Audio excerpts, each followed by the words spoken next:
Hey everyone, and thanks for tuning in to another edition of the Coaches Show right here on SportsNetUSA.net. I'm Avery Jordan. This is Richie Melgoza and Ryan Osborne, both my partners and my homeboys. What's up, guys? And we're here to talk a little more Fullerton College football. And the Hornets are rolling right now, 8-0, and their offense is in fuego.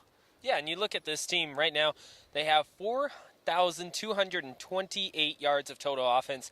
That ranks them number one in the state overall. They have just been tearing through everybody. Not en fuego, Avery. Unstoppable. 8-0. Last three games been pretty much blowouts. You looked at the scoreboard. Nothing's really been close at all. The only tough games, maybe Mount Sat. Saddleback, definitely. First game we were losing going into halftime. But just an unstoppable offense at this point. And you talk about the offense, looking at last year, 2016, when they won the national championship and they only lost one game. They had some legendary people on their squad, and they're outperforming that team this year. Yeah, and you were talking about it earlier, Avery, before we went on the air.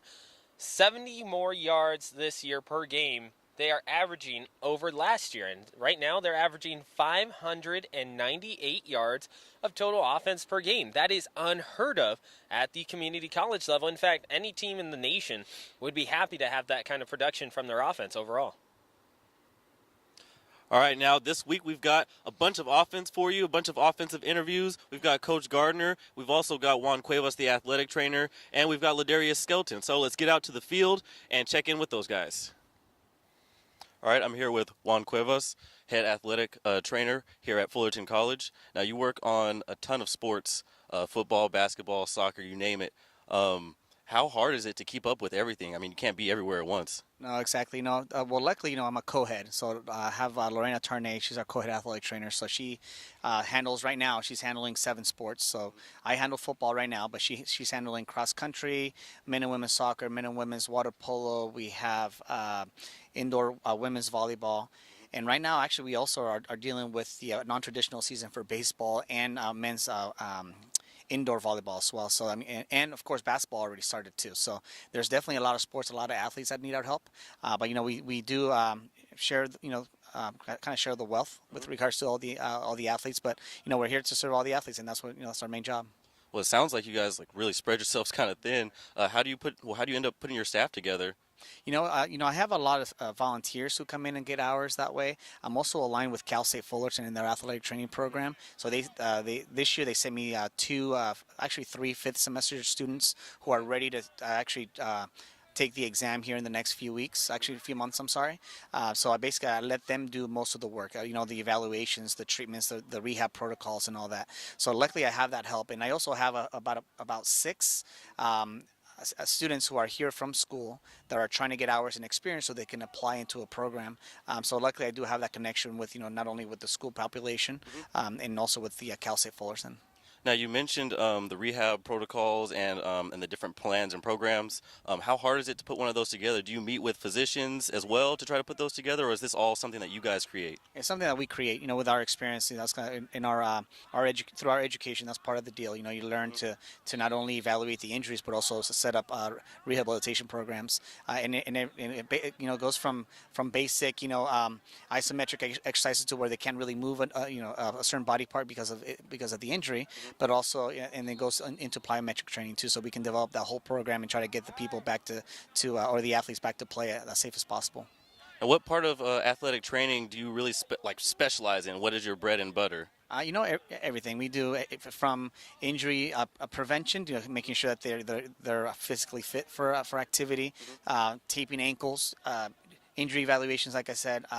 The treatment of the injury, the rehabilitation, and one of the main things that we kind of focus too is being prepared for emergencies. So we have an emergency action plan for every field that we cover, with regards to what we do in case of an emergency, and we practice that as well. What if someone has a cardiac arrest, if someone has a broken leg. We had a broken leg a couple of weeks ago on the field. So we practice all those. Just it's very important. So there's a lot of pieces that put together, kind of the athletic training, I guess the degree of the profession, and we have to be good at everything. Well, some people really don't know, how important your job really is. the whole performance of the athletes is completely up to you guys when it comes down to their health and things, especially coming back from injury. What's it like dealing with that kind of pressure? It's definitely a lot of pressure. You have to talk to the head coach, make sure that I give him a daily list of all the kids who are hurt, and and it's a responsibility that I'm what's the word I'm looking for? I take full on, so I want to make sure that these kids are healthy and and they're not playing, because a lot of kids are playing through injuries, and I just want to make sure they don't further hurt themselves, and especially nowadays too with concussion assessment. With concussions, and we have to make sure that we're up to date with all that too. And we go to seminars every year to kind of stay up to date with all that too. So, the pressure is definitely there, but at the same time, the coaches understand and they believe in me and my skills, and they if I tell them, this person cannot go, they say, okay, thank you, he will not go, and they don't play him because they know that my best interest is their health. All right, well, thanks for your time, Mr. Cuevas. I'm here with head coach Tim Burns. Coach, coming off a big victory at Palomar last Saturday, 56-10. Does that help your team any, coming off of a huge victory? Each and every week our job is to get better, and we play a solid football team this week. They'll be coached well, and if we do what we're supposed to do, once again, I've said this from the beginning of the year, we shouldn't lose a game. But once again, that requires us to do what we're supposed to do.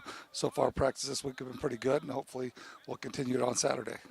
So your last three games have been pretty much blowouts, 35-10, or 36-10, 35-10, 78-9.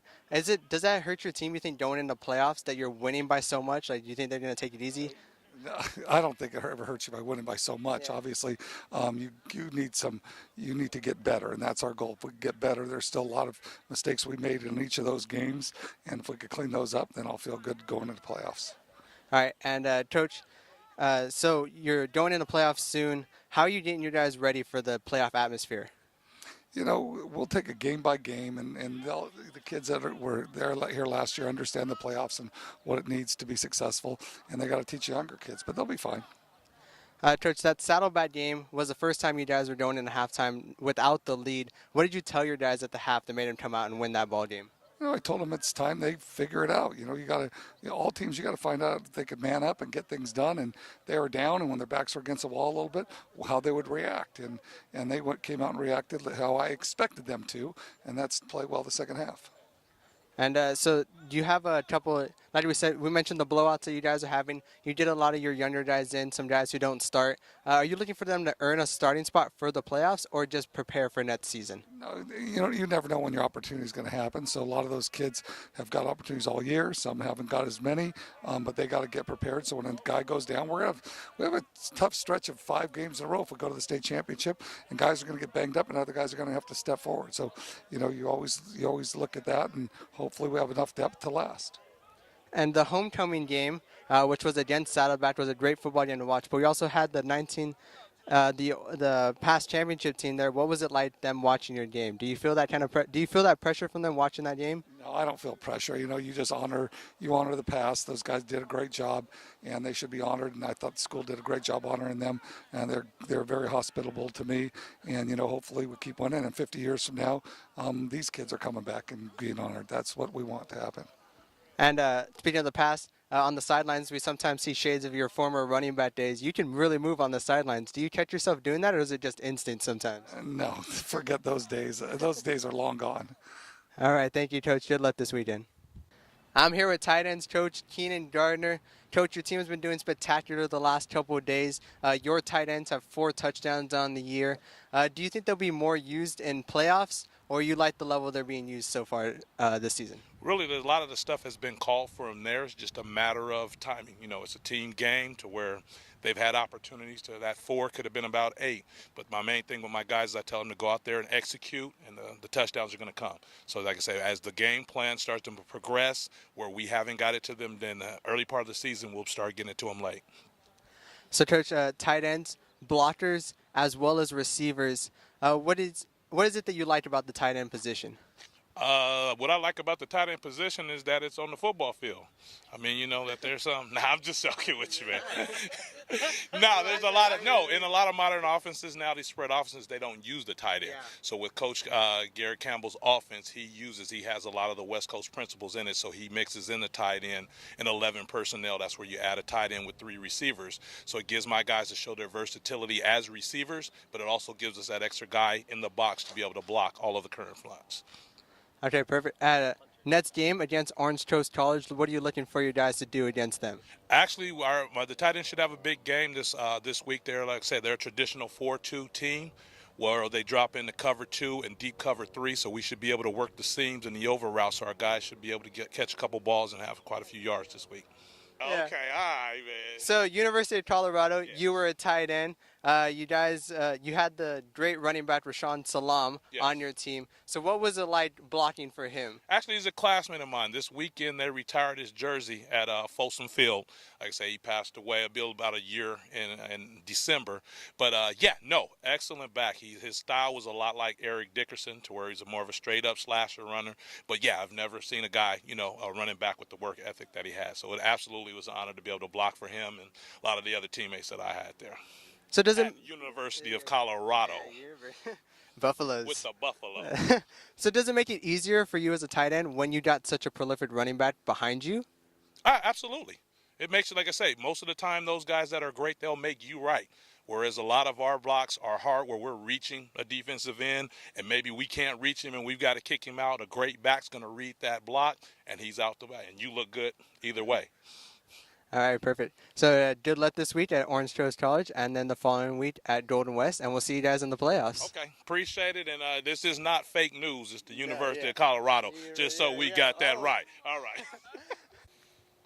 We're being joined by Kareem McDonald, defensive end for Fullerton College. Kareem, defensive line in that first half of the season, absolutely on fire, and it helped you guys start off 8-0. What do you think was the key to your guys' success? I guess our D-line coach, he pushes every day in practice and everything. So, when we go in the game, our mentality is just do our job because we already know, we more athletic on the D-line than probably any team in the country than me. So we just go out there and do our job, and we had success. You talk about being athletic. That's something that some coaches say you can't coach athletic, but you can bring athletic into a system. How do you think that works for you guys? Our system, Coach Cooks, he usually let us, do what we do, but just as long as we do it right, Rob, crazy. Hey, bro, chill out, bro. But we just do our part that Coach Cooks tell us, and we got a lot of athletic people on our defense. So, as you can see, we just ball out. That's all. Here, you'll be right here. Yeah. And when you talk about balling out, you guys had 8 sacks to start off the season in the first 3 games. What does it feel like to get that many to start off? I guess it feels good with, our D-line just getting sacks. I guess we the first line of defense, so we got to stop the ball first, and that's what we've been doing all season, open up for the linebackers, and the DBs get live picks. That start with us. That's all because of us. And when you mentioned that, you guys only gave up 57 rushing yards to one of the top rushing teams in the nation just a few weeks back. How'd you guys do that? Like I said, our defense athletic. We all ball. You know what I'm saying? We got a lot of ballers at every position, so we're gonna stop the ball. I don't think nobody gonna have a lot of rushing yards on us this all season. When you're looking at this Saturday, Orange Coast, what's the scouting report on them so far? All we gotta do is do our job, and I think we'll stop them. You know what I'm saying? We ready for it. They not a threat for real, so it's just like practice to us. We just gonna go out there and do our job. That's all. How do you make sure that you keep your eye on these 2 games before a possible playoff? Like I said, we just gonna go in and execute. We're not gonna think negative. We're gonna think positive about everything. Just go in and do our job. Get these 2 games out the way and finish undefeated and get ready for the playoffs. That's all. Thank you, Kareem. Okay, now that we've had a chance to hear from the team, and they're excited about everything already, they've got to go up and face Orange Coast this next week, and then Golden West the week after that. Orange Coast, not really that big of a threat right now. Neither really is Golden West, but if anyone was going to sneak a win away from this team, it could possibly be Golden West. Well, guys, you look at it, and Golden West and Orange Coast battled this last Saturday. Of course, SportsNetUSA.net was out there as well. Rashawn Haylock on the call for all of the Golden West games here on SportsNetUSA.net, along with Andrew King. But Golden West ended up taking it to Orange Coast, and they didn't really make it close at all. I think when you look at this Saturday for Orange Coast, this is a team that, at this point, they don't necessarily have nothing to play for, but they can play the role of spoiler.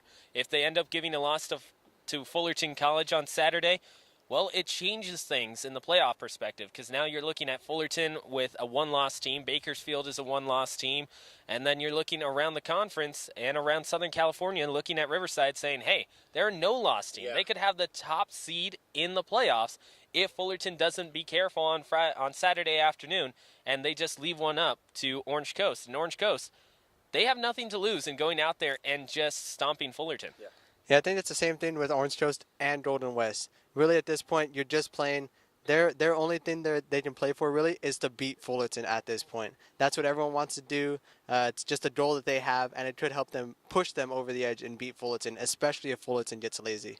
Well, I can kind of feel the pressure mounting for this Fullerton team. I mean, they are 8-0 undefeated. Last season, lost only one game in the regular season. It looks like they can make it to the postseason undefeated, and then it's pretty much grind time from there. So for the Hornets, postseason time is really the time that they need to get their heads together. I don't really know if they're focusing on just finishing undefeated. I feel like they're focusing more on what's to come in the future.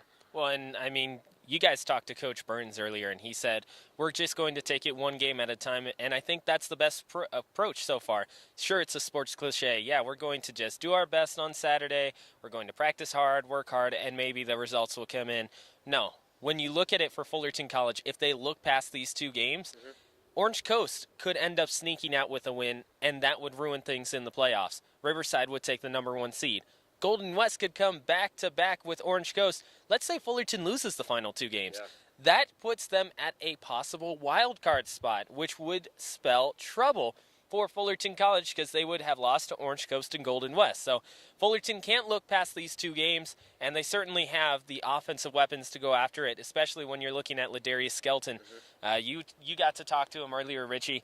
Ladarius Skelton right now is #3 in the state of California in quarterback rushing overall to Wayne Cooks Jr. and Vic Viramontes, one out of Riverside, the other out of San Joaquin Delta. Yeah, Ladarius Skelton, he's looking really good this year. I talked to him, like you mentioned. He really wants to be a #1.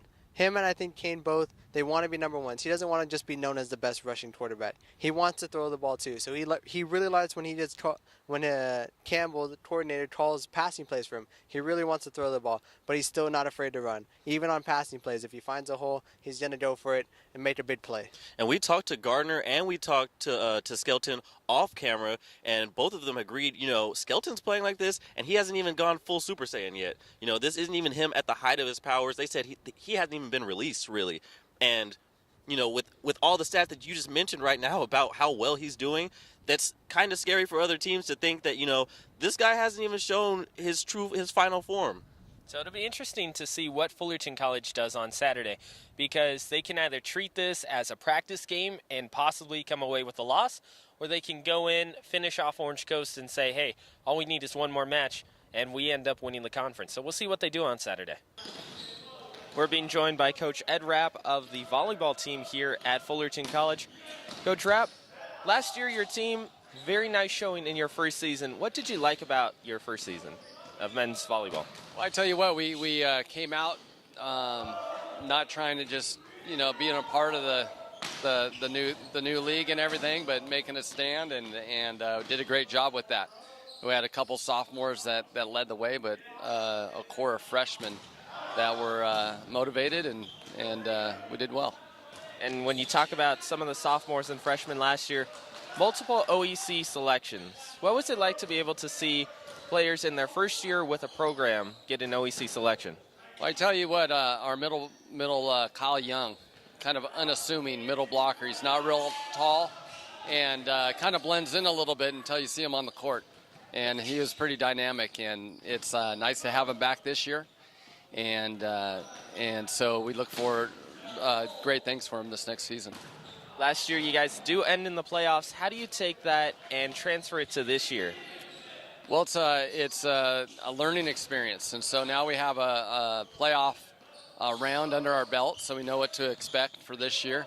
A lot of our players last year, except for 2 of them, came into it not knowing what they were getting themselves into, and really the intensity of our conference and the state. And so all that experience will help this year with them understanding. And so we have a nice core of 8 returners. Last year we didn't have any returners. And so we're further along in the fall, and that'll help with our experiences from last year. On the women's volleyball side, OEC is one of the toughest conferences in the state. Do you think that translated to the men's side in the first year as well? Absolutely. Traditional powerhouse, and so OEC has always been the strongest, and I think this year will be no different. When you look at this year, what are some of the specific goals that you have for your team? Well, we have our outcome goals, but we don't want to focus on those too much as far as what kind of playoff run and can we make the playoffs and this and that. But some of our goals are just be fundamentally sound, and our intensity is already higher because we do have those returners. And so for coaches, our goal is really to kind of push them a little bit harder to find their potential. Do you find that you have to push returners a little bit more, or is it you just allow the returners to teach the freshmen? No, always, someone who's coachable is always willing to be pushed to try to find their potential. So absolutely push those returners, and we look to them to really lead by example and to show their example in the weight room and effort on the court. But we have a great group of freshmen that are coming in and are no strangers to working hard, so we're stoked. When you talk about the weight room, some coaches prefer not to have their kids do as many weights. What's your stance on that? Well, we actually lift before our matches, and we don't push the weight limit, but we want to stay in good form with our powerlifting, and so we do a light workout before all of our matches, and we'll tone it down here and there, but we're pretty committed to our strength and conditioning throughout the season. Do you think that the workout beforehand gives you an advantage? Yeah, we have a process in which we're in the weight room, so as long as we're consistent with it each match, then I think it does have an advantage because it's our routine. And what it does is it takes the pressure off having to lift on other certain days. So we're just really focused on more the technique rather than the strength when we lift before those matches. About routine, you're coaching student athletes. How important is it to stress that they have good time management and work it into a routine? So to make sure they stay on top of their studies and manage their time appropriately. At this level, we got guys that are working, going to school full time, and then playing on a program that we try to model at the highest level. And I think as we have some serious battles, and only experience will tell, or history will tell, but I think that we'll have rivalries that will last for a long time.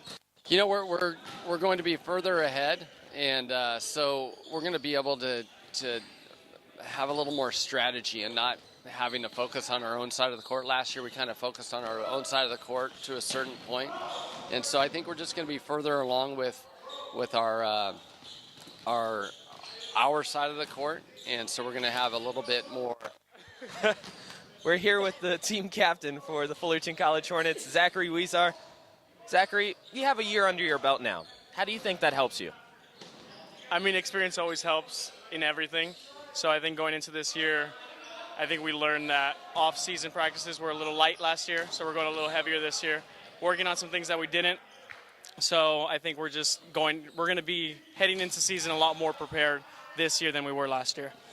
Off-season workouts, you're the libero. How do you think that differs from a guy who's an outside hitter or a setter? I mean, it's all generally the same workouts, but I think those guys put in a lot more work upper body than I do. I don't need that as much as they do, just because platform stuff like that. Just I need to be more, I guess, clean cut than these guys being bigger to smash balls and stuff like that. But we both put in work with our legs, strong legs, stay low, all that stuff. So we're working out similar, but together. Who do you think was your guys' biggest rival last year? Biggest rival last year,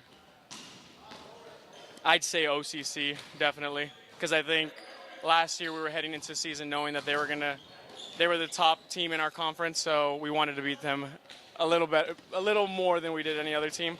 But this season, I think we're going in the same way. OCC is our rival. I think non-conference rival would be Long Beach, just because they did beat us during season and then they took us out of playoffs. So those two are the teams in our minds that we want. And when you talk about Long Beach in that playoff, how do you think that playoff experience will help you? I mean, I can't say a lot about playoff experience because we got 3 guys that played on that court during the playoffs. So, I mean, there's only 3 guys with experience. But it will help us in a sense that I think we will prepare a little different for playoffs. Because I think we try to conserve our bodies a little bit more during practices to be ready for playoffs, where I think we should have just went harder. That way we're way more prepared to beat a team. As a libero, how do you predict where shots are going to come from? Oh, it's all in the shoulder, and it's ball, shoulder, wrist, everything, where your block is set up. You just got to read everything. It's just like a book. Really. So you're reading keys before the guy jumps up for the ball, or? So first I read the pass. So if it's on the net, off the net, I kind of know where he's going to set. And then once I know where he's going to set, I'm watching the ball. So if it's outside, I know he's kind of limited because of the pin. And then where my block's set up, obviously he has to hit either over my block, through my block, or around my block. So I'm set up in key places where he's going to hit. And then I rely on my blockers and my other defensive players to kind of take up spaces that I can't. How difficult is it to cover a shot that goes against the grain? Against the grain? Well, there's nothing really against the grain because we got players that are already specifically where, I guess you would say, against the grain and then towards the grain. So, I mean, we have players specifically designed to be in places that we think they're going to hit. As team captain, what are some of your responsibilities? Lead this team. Honestly, lead this team.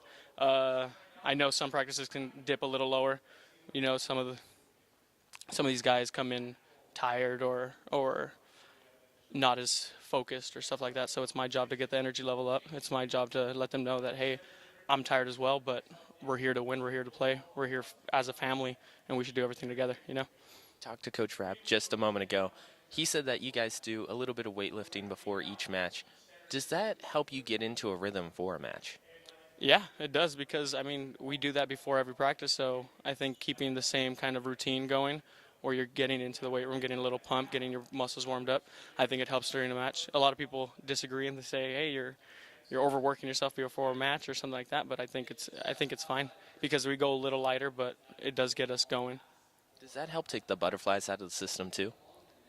I think the butterflies don't go away till you actually get into the game. So, I mean, it helps because it gets the team together, gets the team talking, focused, preparing for the game. So, I mean, a little bit, but I don't think the butterflies go away till we actually start playing. Thank you. Appreciate it. So a quick sports update for Fullerton College overall as an athletic program.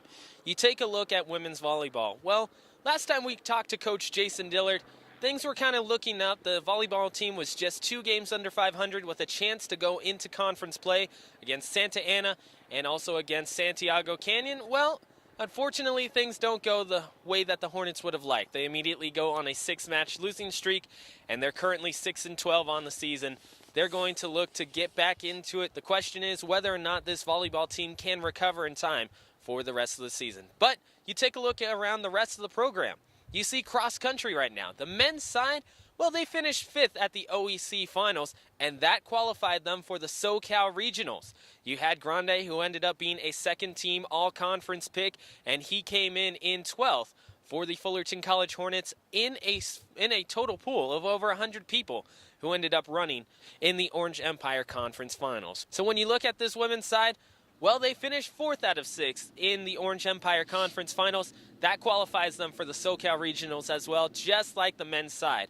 You look at the all-conference selections. Woman that we talked to here on the Coach's Show last year, Cassidy Nineheist, she had a 6-minute 44-second run in the Orange Empire Conference Finals.